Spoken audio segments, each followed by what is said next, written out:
오늘은 우리가 속해 있는 교단, 대한예수교 장로회 합동 측이죠. 칼빈주의를 주장하고 있습니다. 칼빈의 그 5대 교리라고 하는 전적 타락, 무조건적인 선택, 제한적 속죄, 불가항력적 은혜, 성도의 견인이라는 이 칼빈의 5대 교리를 아주 짧게 이야기하려고 합니다. 이것이 우리의 구원에 중요한 이야기이기 때문에 그렇습니다. 영국에 있는 유명한 목사님이 한 분 계시는데 캠벨 목사님이십니다. 이 캠벨 몰간 목사님께서는 주일날 설교를 하시면서 예수 그리스도의 구원에 관한 설교를 하셨습니다. 그리고 설교하고 강단에서 내려왔는데 그때 탄광에서 일하던 한 성도가 찾아와서 이렇게 말합니다. 목사님, 하나님께서 저의 죄를 용서해 주셨다는 것을 저는 믿을 수가 없습니다. 더더욱이 내가 예수만 믿기만 하면 된다고 말씀하셨는데 저는 도저히 그 사실을 받아들일 수도 없고 믿을 수도 없습니다. 왜냐하면 내가 엄청난 죄를 지은 사람이기 때문에 그렇습니다. 내가 내 죄를 생각해 봐도 엄청난 대가를 치루어야 될 것 같은데 어떻게 예수 그리스도를 믿기만 하면 된다고 하시니 그 값이 너무 싸지 않습니까? 그래서 저는 예수 그리스도를 믿어서 죄 용서함을 받는다는 사실을 믿을 수가 없습니다라고 얘기했습니다. 우리가 잘 아는 내용 중에 어떤 사람이 백화점에 갔어요. 백화점의 물건값이 너무 싸면은 구매를 하지 않는다고 합니다. 왜냐하면은 하자가 있는 거 아닌가? 뭔가 짝퉁이 아닌가? 이래서 구매를 하지 않는다고 합니다. 그래서 백화점 측에서는 조금 터무니없는 가격을 붙여놓으면은 의외로 잘 팔린다는 얘기를 우리가 다 알고 있는 얘기인 것입니다. 그러나 여러분, 값이 싸다고 해서 다 가치가 없는 것은 아닙니다. 예를 들어서 우리 부모님께서 자녀들을 위해서 평생 헌신하고 또 우리를 도와주시고 했던 그 모든 값을 받지 않지 않습니까? 그것을 값으로 받지 않는다고 해서 그 헌신이 가치가 없는 것은 아닙니다. 이 캠벨 몰간 목사님은 그 광부에게 물었습니다. 사랑하는 형제님, 당신은 어제도 광산에서 일을 하셨습니까? 예, 목사님, 저는 하는 일이 갱속 맨 끝에 막장에 가서 석탄을 캐는 일입니다. 어제도 그 일을 하고 오늘 교회에 왔습니다. 그렇다면 당신이 일을 마치고 갱 밖으로 나오는데 어떤 대가를 얼마나 지불하시고 나오셨습니까? 목사님, 저는 한 푼도 지불하지 않았습니다. 저는 그냥 그곳에 설치되어 있는 성강기에 탑승만 하고 스위치를 눌렀더니 지상으로 쑥 올라왔습니다. 그렇다면 당신이 성강기를 통해서 안전하게 갱 밖으로 나오게 된 이용료가 너무 싸다고 생각되지 않습니까? 아니, 목사님이 그 싸고 자시고 할 것도 없어요. 공짜로 왔다니까요. 무료였다니까요. 그때 목사님이 얘기하기를 당신은 아무런 값을 치르지 않았지만은 그러나 당신이 속해 있는 그 회사에서는 당신을 비롯한 그 갱도 안에 있는 많은 광부들을 끌어올리기 위해서 굴 깊은 막장까지 성강기를 내릴 수 있도록 축을 설치하고 로프를 설치하고 전기를 설치하고 또 안전점검을 해서 성강기를 내려주어서 당신이 그 성강기를 타고 올라올 수 있도록 회사에서는 많은 대가를 치러주었다는 사실을 아셔야 합니다. 그 말을 들은 그 광부 성도는 하면서 고개를 끄덕였습니다. 그렇습니다. 죽음의 자리에서 생명의 자리로 옮겨지는 구원이 여러분 자신에게는 비록 무료로 이루어진 일이지만은 분명 누군가 그 대가를 지불했다는 사실을 우리는 알아야 합니다. 죄인된 저와 여러분을 구원하시기 위하여서 하나님의 독생자 아들 예수 그리스도께서 하늘로부터 이 땅에 내려오셔서 십자가에서 죽으심이라는 엄청난 대가를 지불했다는 사실을 우리는 깨달아야 합니다. 나 한 사람을 살리기 위하여서 예수께서 십자가를 지셨고, 나는 내 구원을 위해서 아무런 대가를 지불하지 아니하고 나를 위해서 죽으셨던 예수 그리스도를 믿음으로 말미암아 구원을 얻게 된 것입니다. 그렇다면 예수님은 왜 우리를 위해서 십자가에서 생명값을 지불하셔야만 하셨을까요? 첫 번째는 인간의 전적 타락입니다. 사람이 전적 타락으로 말미암아 죄의 구렁텅이에 빠져서 죽게 되었을 때 자력으로는 나올 수가 없거든요. 여러분, 광부가 갱도 막장 구덩이에서 자기 힘으로는 그 굴을 올라올 수가 없는 거예요. 이럴 때 광부는 생각합니다. 나의 전적인 무능력을 인정하게 됩니다. 내 힘으로는 이 수백 메다 되는 곳을 올라갈 수가 없구나. 내 능력으로는 절대로 이 굴을 빠져나갈 수가 없구나. 이렇게 자신의 전적 무능력을 인정하게 됩니다. 이처럼 아담의 후손인 모든 인간은 죄의 본성을 가지고 본질상 진노의 자식으로 태어나서 우리의 삶의 모든 부분이 죄로 얼룩지는 전적인 타락한 삶을 살아가게 되는 것입니다. 여러분 중에 나는 아무런 죄도 짓지 않고 살았다고 말씀하실 분이 누가 있겠습니까? 우리는 본질상 진노의 자식으로 태어나서 우리의 삶의 모습은 죄의 연속일 수밖에 없습니다. 그래서 우리는 전적인 타락을 한 사람들입니다. 여러분이 만약에 하얀 바지를 입고 하얀 와이셔츠를 입고 연탄 공장에 가서 하루 종일 조심조심 행여나 데일까 조심조심 하루를 살았다고 가정합시다. 일을 마치고 그 연탄 공장을 나올 때 정말 옷이 깨끗할 수 있을까요?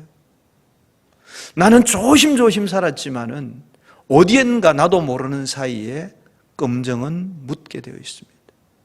서로 아무 곳에도 부딪히지 않았다 할지라도 연탄 공장 공기 중에 떠도는 그 연탄 가루에 의해서 새카맣게 앉아 있을 것입니다.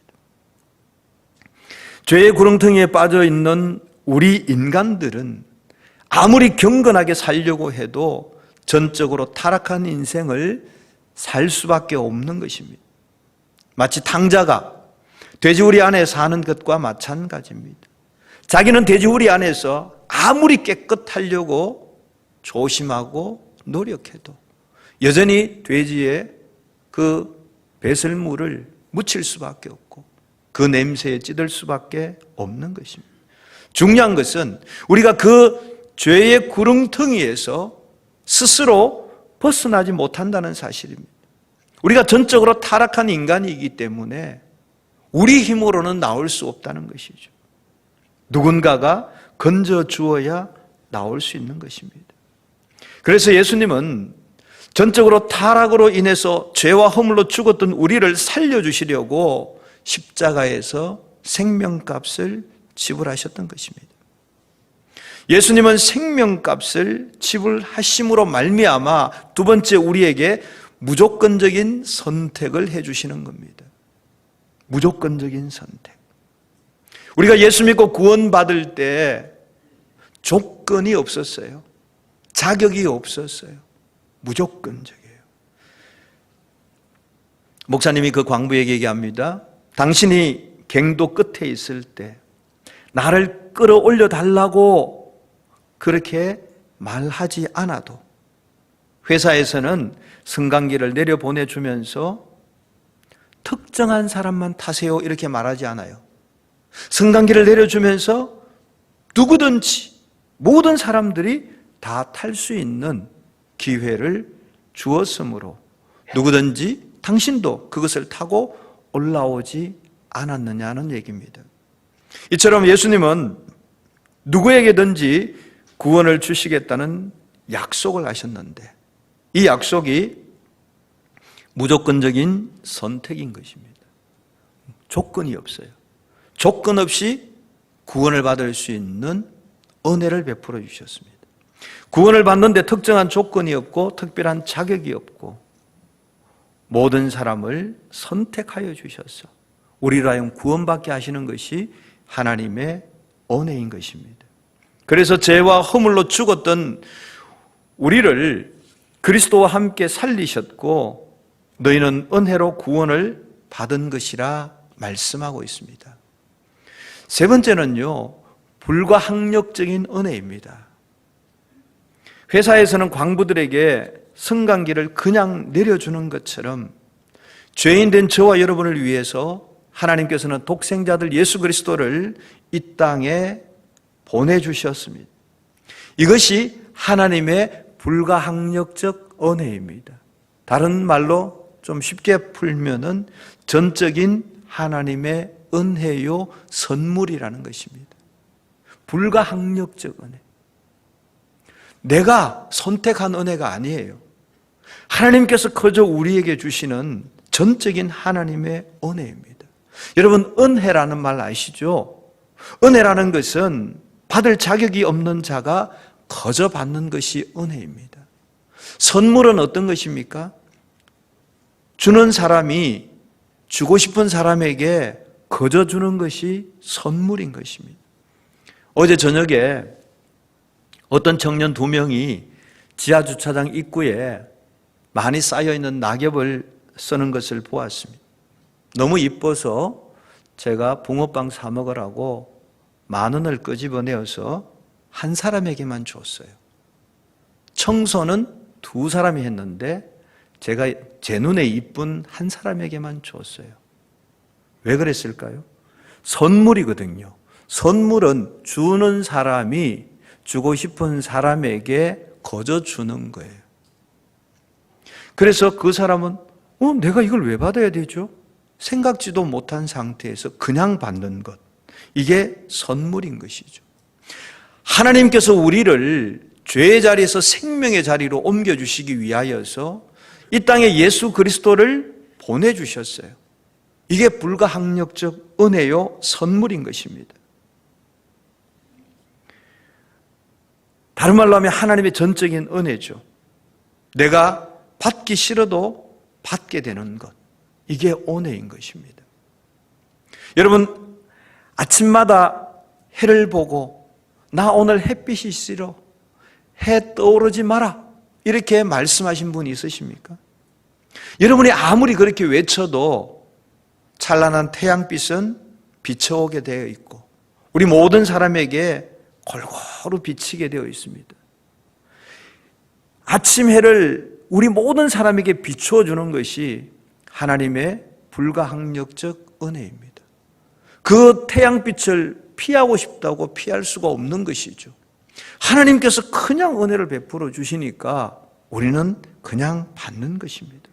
하나님의 은혜와 구원이라는 선물이라는 것은 내가 사망의 구덩이에서 생명의 자리로 올라올 때 나는 아무런 대가를 지불하지 않았지만 그러나 예수님께서 나의 죄를 위해서 십자가에서 피 흘려 그 값을 대신 지불하시고 나를 죽음에서 살리셨다는 사실입니다.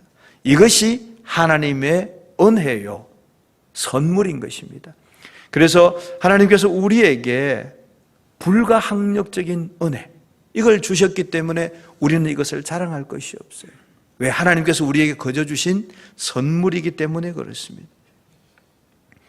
광부가 그저 성강기에 탑승하기만 했는데 지상으로 올라왔던 것처럼 우리가 예수 그리스도를 믿음으로 말미암아 구원을 얻게 된 것은 나의 어떠한 노력으로 된 것이 아니라 하나님의 불가항력적인 은혜를 베풀어 주셔서 내가 죄의 자리에서 생명의 자리로 옮김받게 되었다는 사실입니다. 우리가 차를 운전하다가 혹시 잘못해서 구덩이에 빠지거나 다른 곳에 빠지게 되면 어떡합니까? 내 스스로의 힘으로 그 구덩이에서 나올 수가 없어요. 그때 우리는 견인차를 부르죠. 견인차가 와서 우리를 강력한 힘으로 건져내 줍니다. 죄의 구덩이에 빠져서 허우적거리는 우리를 예수께서 생명의 자리로 견인해 주시는 것입니다. 죄의 자리에 살던 우리를 하나님의 은혜의 보좌 앞으로 이끌어 주시는 것을 성도의 견인이라 합니다. 나 스스로는 거룩한 자리로 나아가 살지 못하지만은 하나님께서 그때그때마다 우리에게 은혜를 주셔서 거룩한 자리로 살아갈 수 있도록 이끌어 주시는 것, 이걸 성도의 견인이라 합니다. 그렇다면 여기서 우리가 생각해야 할 것은 나도 예수를 제대로 믿고 싶은데, 나도 예수를 제대로 믿고 싶은데 눈에 보이지 않는 예수를 어떻게 제대로 믿어야 하는가 하는 것입니다. 하나님은 영이시라 육신의 눈에는 보이지 않습니다. 그러나 우리는 하나님의 능력인 복음을 믿는 것입니다. 하나님의 능력인 복음을 믿을 때 우리가 하나님을 믿을 수 있는 것입니다. 그러면 복음은 어떤 것이냐?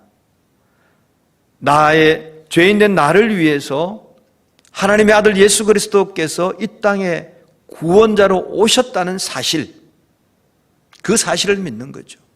그리고 그 예수께서 나를 위해서 십자가에서 대신 죽으셨다는 이 대속을 믿는 것이죠.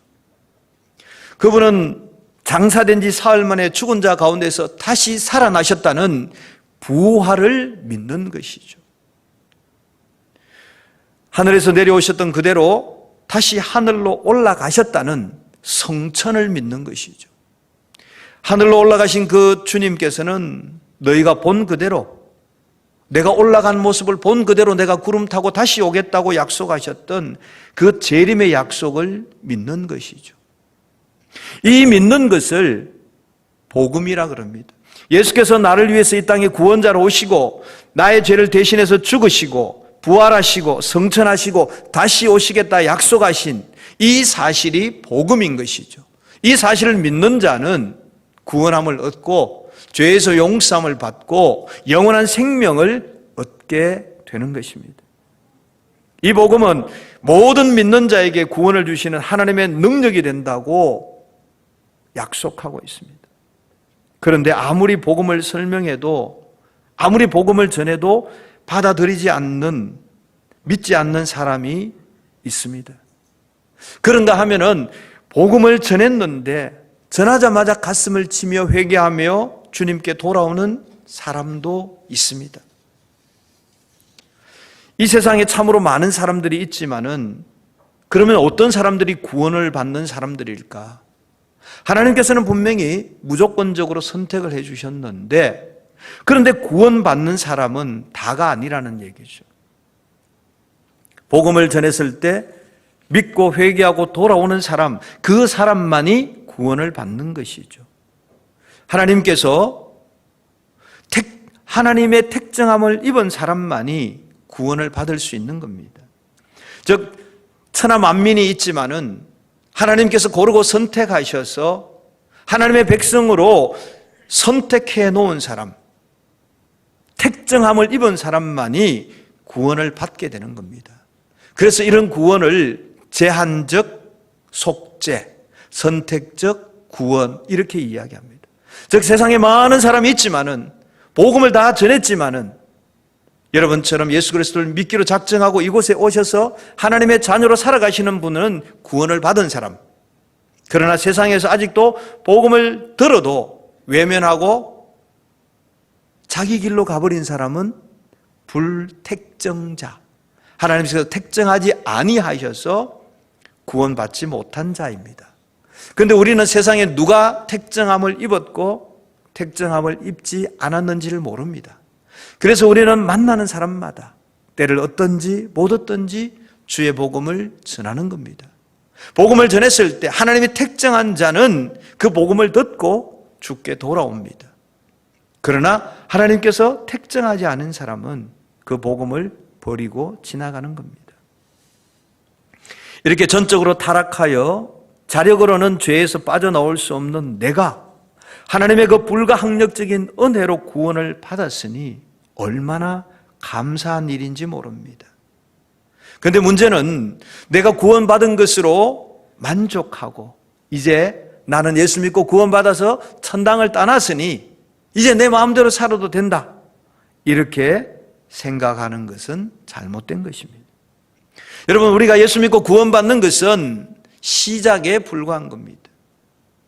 시작에 불과한 것이죠. 구원받은 우리는 하나님의 나라에 이를 때까지 우리는 날마다 자기 자신을 돌아보면서 성결의 삶을 살아야 하는 겁니다.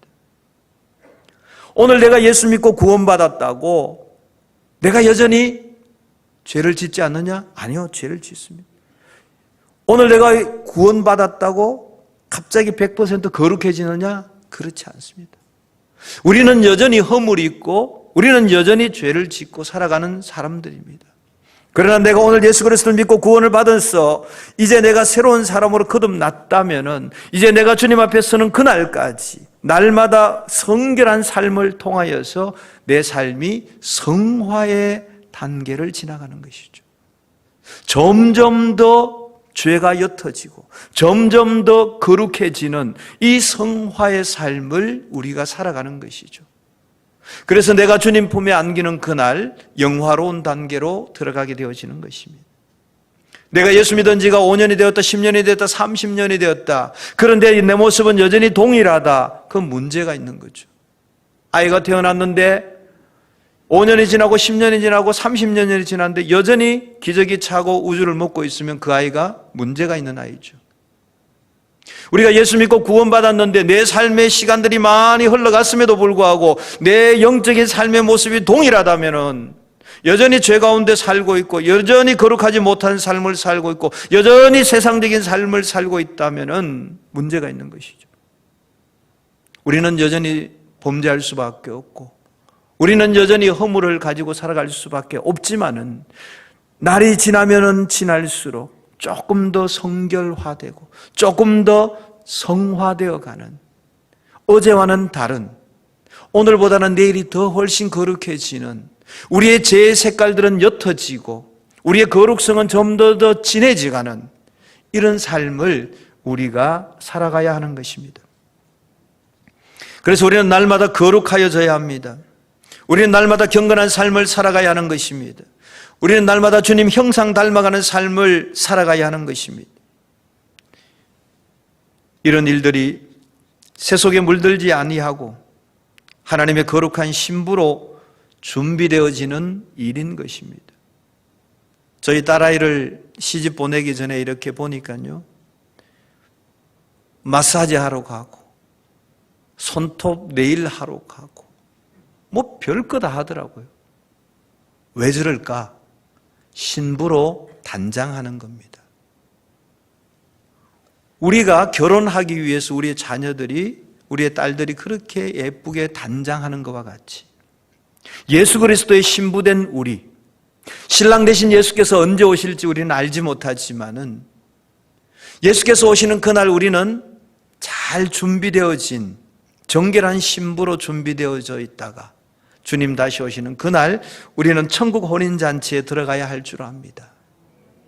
그 일을 위해서 우리는 날마다의 우리의 삶의 모습이 점점 더 성결해져야 되는 것이죠.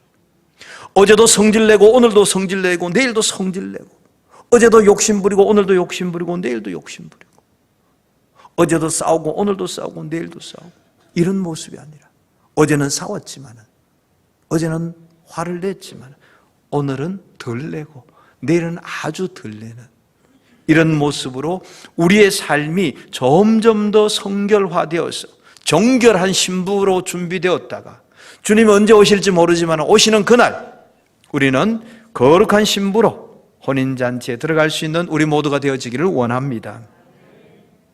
사랑하는 성도 여러분, 내가 지은 죄를 대신 씻어주시기 위하여서 자기의 몸을 제물로 내어주시고 피 흘리며 생명 주신 예수 그리스도의 은혜와 영적으로 죽었던 나를 살려주시기 위하여 자기의 독생자 아들 예수 그리스도를 보내주신 하나님 아버지의 사랑하심과 부활하신 예수님이 성천하시면서 다른 보혜사를 보내주시겠다고 약속하신 성령이 지금 저와 여러분의 마음과 영혼 가운데 오셔서 우리를 도우시고 보호해 주실 뿐만 아니라 늘 교제하시기를 원하시는 성령 하나님의 교통하심이 여러분의 삶 가운데 영원히 함께 하시기를 주님의 이름으로 간절히 축원합니다.